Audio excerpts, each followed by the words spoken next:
Private label. Here's everything you need to know to start in 2026. So most people think private label is just another strategy. It's not. Private label is a business model shift for a lot of people. And if you approach it like doing Amazon arbitrage or Amazon wholesale, you're almost guaranteed to lose. That's why so many Amazon sellers in specific try private label and get burnt, and then they're like, oh, this doesn't work. And trust me, I've been burnt and lost tens of thousands of pounds and dollars. My name's Adam. I run 2 successful Amazon businesses, collectively doing $3.3 million per year. And I've been running my businesses now for 5.5 years. And I'm not here to convince you that private label is easy, because it's not. I'm here to show you what already established Amazon sellers need to know before they start private label in order to build a long-term sustainable business. By the end of this video, you'll know whether private label is for you or not for you. And also what needs to be in place before you even spend a single dollar. Now let's start with the real problem. If you're doing wholesale or arbitrage, then you have a ceiling which you're going to hit for sure. And what I mean by that is you can make money to a certain extent,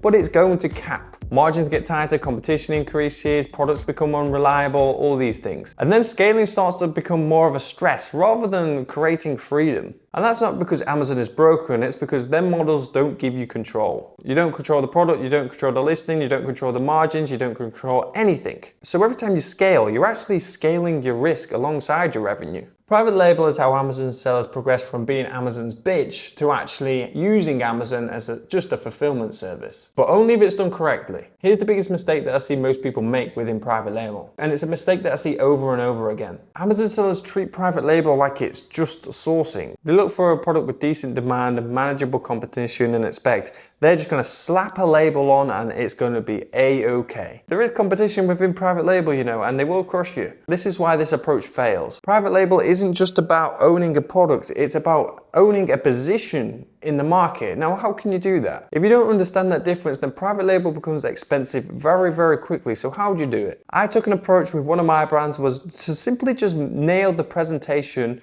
of the products and the product images, the packaging and everything. So this product niche, nobody really cared. Nobody cared about the images of the product because they probably just thought, oh, it's just this, it's just this. Oh, nobody's gonna care about the images anyway.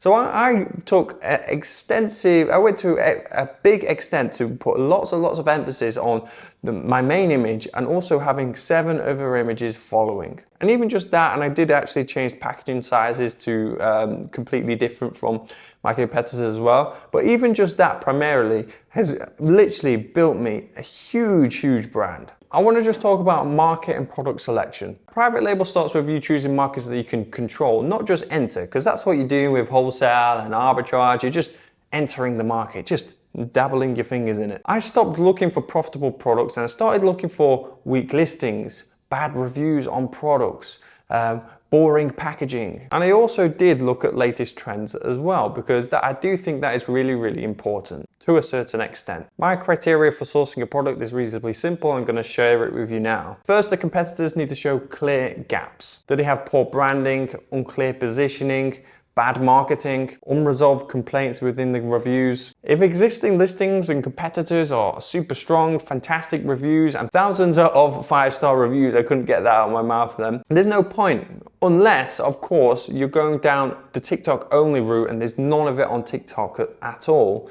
but it's very competitive on Amazon, then you can make it go viral on TikTok. That's the only other thing that you can do, which I do speak about a little bit, but that can be for another video because it's a completely different strategy. Second, the product must have differentiation, just functionally or visually, or both. One or 2 real improvements really do matter to that customer, and that'll lead to you getting more reviews, more clicks, and more conversions. 3, economics must support reinvestment. So if the product only makes £1, it's not going to be good for you. It needs to be supporting ads. It needs to be able to support giveaways. It needs to be able to support potential returns which may happen. All of this eats into your margin. And you really do need to think about your margin to begin with. So I actually thought about this recently, and a good friend of mine who's got a very successful business as well was asking me, and we were speaking about products, speaking about margin. I was like, I don't think I could maybe do this because of my margin.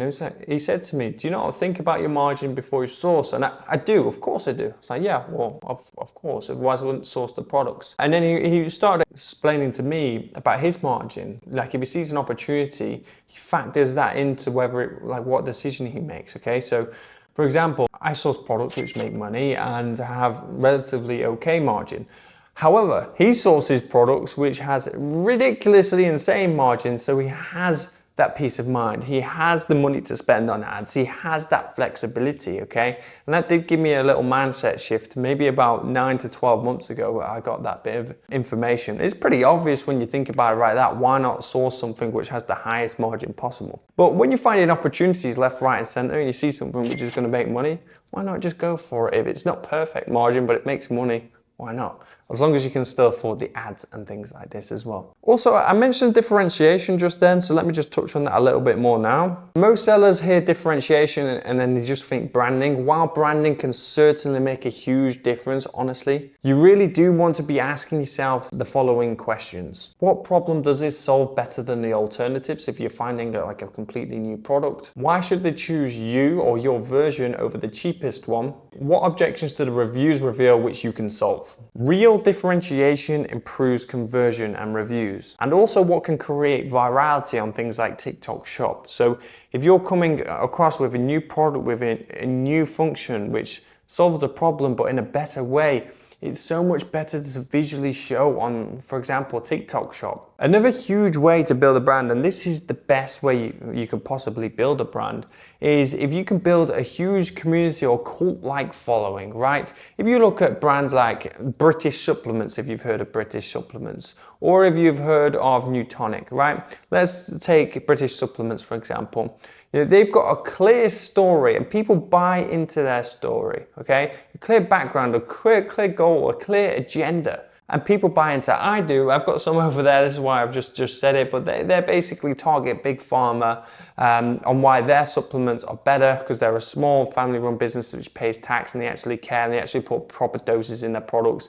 Gives a whole backstory about the big pharma and what they do and blah, blah, blah, right? That's the first thing. Next one, Newtonic, for example. Influencers James Smith and Chris Williamson. Huge public figures which a lot of people know, like, and trust. And they've come out with a product, and now a lot of people won't be able to do this, will they? Because a lot of people aren't influencers. But if you're an influencer watching this video with hundreds of thousands of followers, with a lot of trust, and you don't have a product yet, what are you doing? If you need some help, let me know, because I can definitely help you for sure. Okay, so that's how private label sellers basically avoid the price wars, right? Another thing that you need to add to your list is launching for data and not your ego. This is where many Amazon sellers blow their budget. They launch just hoping for their ranking, but they don't actually monitor things. They don't monitor the reviews that come in. They don't monitor things like the conversion rate, the ACoS and things like this. While you do want to aggressively scale for sure at the beginning, you don't want to just do that forever. You need to scale your margin up.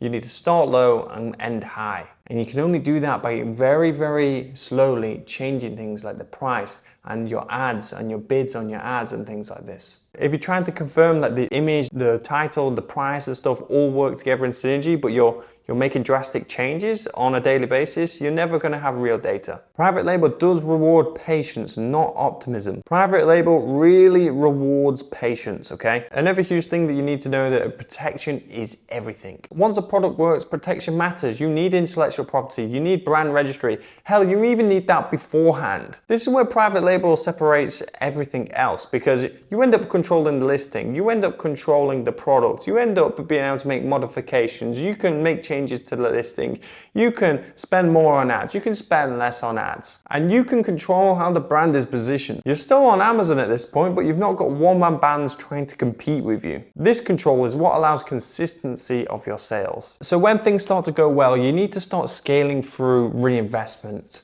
Okay, you don't want to start blowing your cash first of all, but second of all, if something's going well, you just need to double or triple down on it. You don't need to look for a new product straight away. You can, of course, look for new products, but you want to be looking for first, if something's going very well, variations of that product, different pack sizes, which is again a variation, bundles, complementary products, all these types of things. Other marketplaces, just max out what you're doing already rather than just jumping onto the next ship straight away, because that's just your wholesale mind or your arbitrage mind kicking back into gear. Only when you think you've somewhat maxed out a product which you probably wouldn't have anyway, but only when you think you've maxed out a product to a certain extent, only then go ahead and look for a new product. Because I mean, in the private label space, you're looking for one product which does like 2 to 10 grand a month in profit just from one product, right? With, let's say, wholesale or arbitrage, you're looking for a product and it's going to make you 50 to 500 pounds a month.